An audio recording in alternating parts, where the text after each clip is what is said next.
As we begin our discussion of this chapter on cost concepts and cost terminology, one of the first things to understand is the difference between a direct cost and an indirect cost.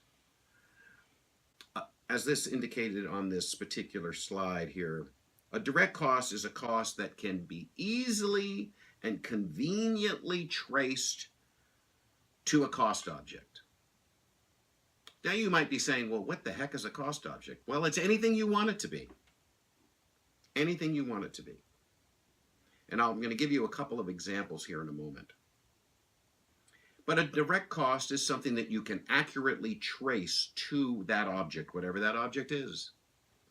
An indirect cost is a cost that's definitely there, definitely a part of the deal, if you will. However, that cost cannot be easily traced to a cost object.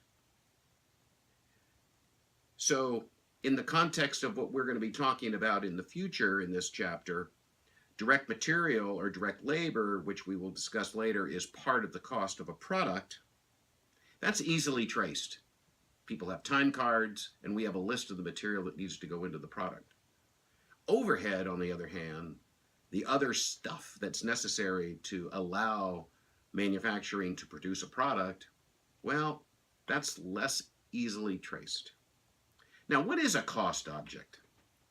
Well, a cost object, as I said, is anything you want it to be. So let's just say, for example, you and a friend go into a restaurant for dinner.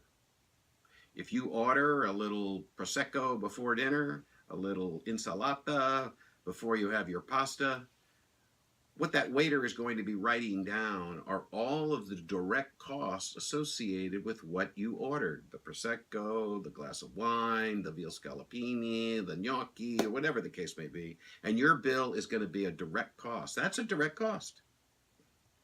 Now, there is some other costs inside that restaurant. The maitre d', the chefs in the back, the lighting. Are those costs being applied to you? Well, they indirectly are. They indirectly are inside the cost of that gnocchi or that insalata or that Prosecco. But the direct costs are, in fact, specific and clear. It would be the same thing as, let's just assume you're a guest at the hotel. You're at the Ritz-Carlton, okay? If you go down to the spa and get a massage, the ladies get a pedicure and a manicure, that's a direct cost because they know it's the person who's in room 405. They came down for a massage, a pedicure, and a manicure. But the flowers and the cost of the depreciation in the reception desk that registered you is an indirect cost.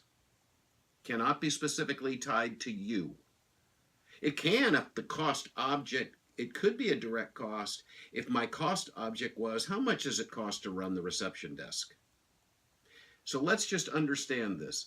A direct cost and an indirect cost is directly traced to the cost object. An indirect cost is indirectly traced to the cost object.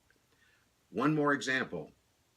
I'm the national sales manager and I have regions. I have the Western region, the Central region, and the Eastern region. And I want to look at the profitability across each of those regions individually.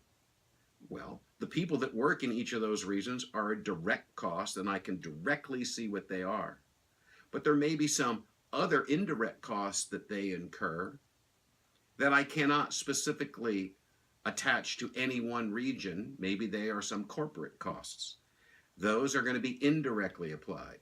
We're going to see a little bit later that you shouldn't really do that, but a lot of companies do that, these common costs. So those cannot be specifically traced, so they are going to be an indirect cost. So what am I getting at? A cost object can be anything. It could be a product line, it could be an individual customer, it could be a region, it could be you going in and getting a nice Italian dinner at a nice Italian restaurant. Hope that clarifies the difference between cost objects, direct costs, and indirect costs.